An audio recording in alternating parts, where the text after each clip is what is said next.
Welcome to the Belated Tech Channel's 48th edition of the Tesla and SpaceX Redux.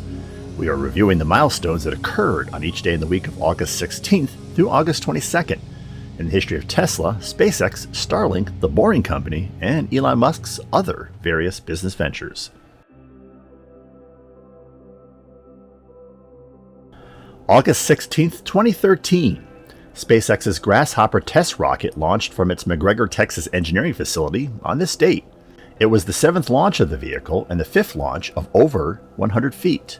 This flight ascended to 820 feet and performed a 300-foot lateral maneuver before returning to the launch pad. The objective of the Grasshopper program was to allow Falcon 9 boosters to return to an Earth-bound landing pad for reuse, a possibility not practical in water landings. SpaceX finally succeeded in landing a production rocket on a pad during Falcon 9 Flight 20 on December 21st of 2015. By May 27th of 2016, SpaceX had successfully completed 3 first-stage landings on a drone ship at sea.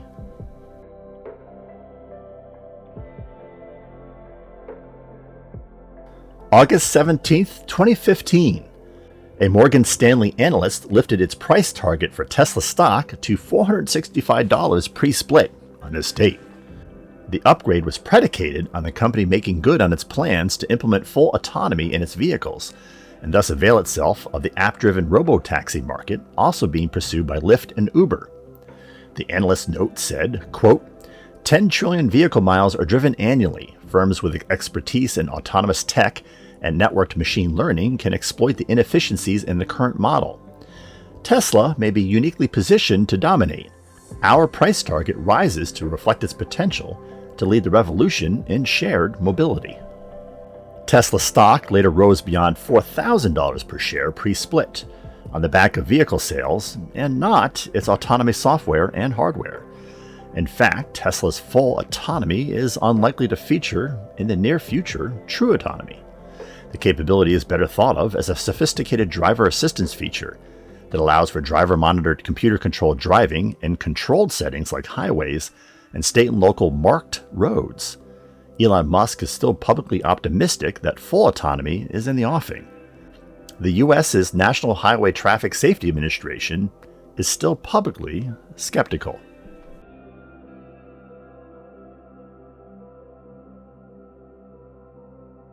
August 18th, 2020.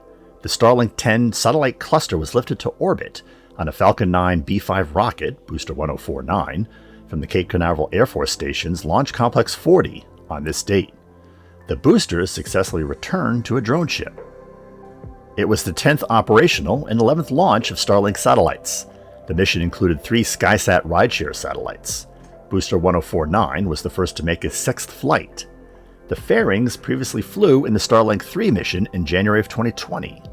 One fairing half was caught by the recovery ship Miss Tree, and the other was scooped out of the ocean.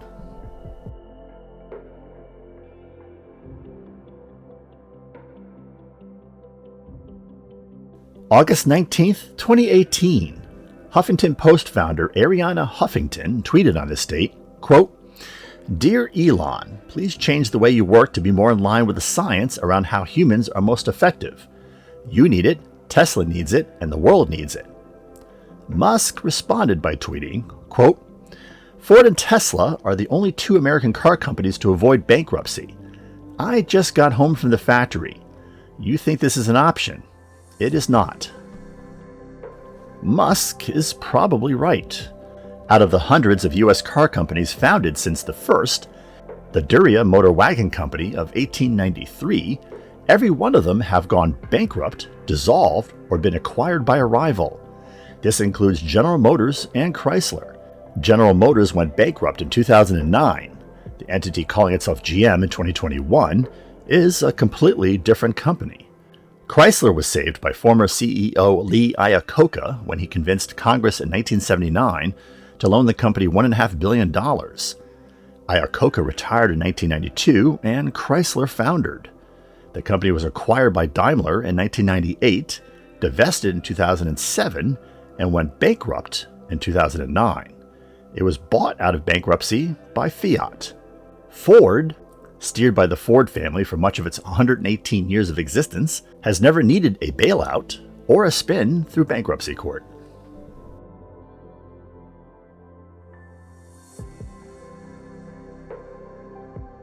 August 20th, 2020.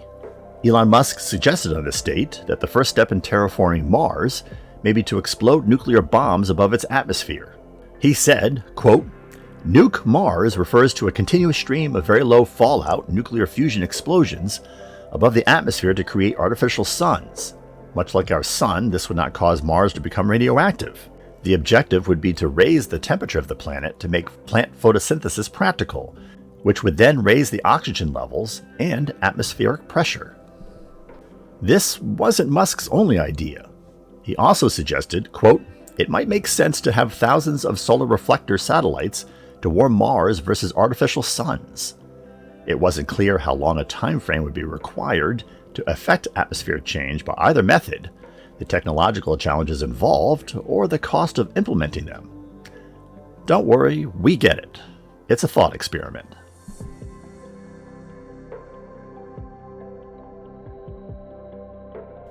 August 21st, 2014. The University of Cambridge's Center for the Study of Existential Risk announced on this date that Elon Musk would be joining its advisory board. The center said in its announcement, quote, "CSER is happy to welcome Elon Musk to our advisory board. In recent years, Musk has focused on developing competitive renewable energy and technologies, and on taking steps towards making affordable spaceflight and colonization a future reality.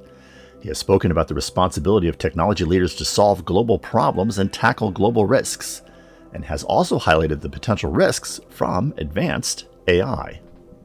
As of 2021, Musk still sits on the CSER advisory board. He is the only business person. The other advisors include 3 professors from Oxford, 2 professors from the University of California at Berkeley, and 8 other professors from various US and UK prestige academic institutions.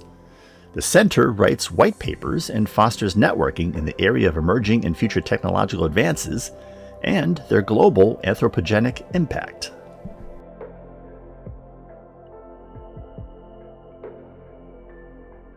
August 22nd, 2017. Elon Musk tweeted on this date, quote, "I would say The Onion is the greatest publication in the history of all conscious beings, living or dead. The Onion is an American satirical digital media company that publishes articles on international, national, and local news. The company is based in Chicago, but originated as a weekly print publication on August 29, 1988, in Madison, Wisconsin. It no longer publishes a print edition. The company is now owned by private equity firm Great Hill Partners investment vehicle GeoMedia. GeoMedia houses other millennial media properties like Deadspin, Gizmodo, Kotaku, and Jalopnik. For those that are seeking an alternative to The Onion, or perhaps just similar satirical material, the Babylon Bee might work. The Babylon Bee is a news satire website that publishes satirical articles on topics including religion, politics, current events, and public figures. The site does poke fun at the left and liberalism, but the prestige media has generally recognized they satirize topics across the entire political spectrum.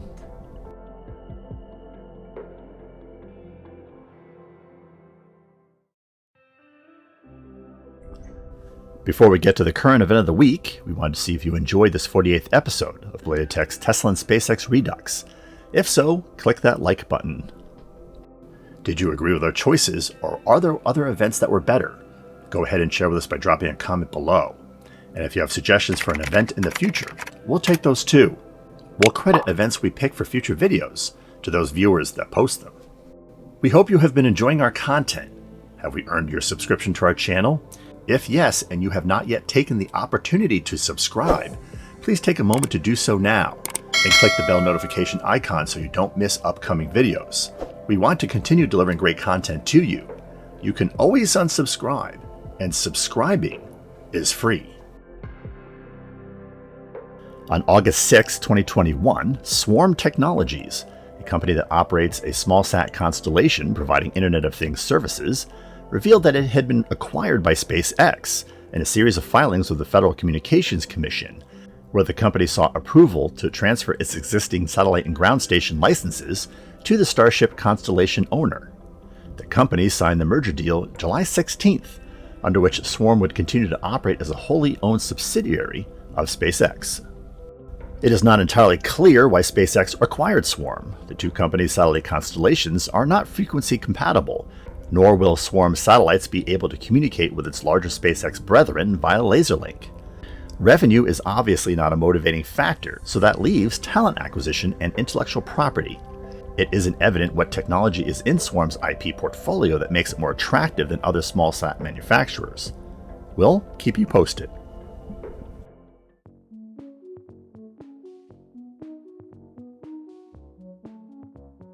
Links to some of our most recent episodes can be found in the description section below. You can peruse our entire 300+ video library by looking at our playlists, which conveniently sort videos by subject. We announce all new videos in our microblogging accounts, which are listed below, as well as in the community feed for this channel. Want to know how to navigate our channel content? We refer to retrotech and innovation documentary segments as episodes. Coverage of current events in space exploration, science, and technology are labeled as shorts. Space and tech history are documented in an anthology called Milestones. And gameplay recordings can be discovered on the Bladed Tech Gaming channel in videos called Walkthroughs and Side Missions. Stay connected by occasionally checking our Instagram feed and Minds page, where we post content from our upcoming episodes and from episodes past that you may have missed, and where we cover current news and events related to channel content. Thanks for watching.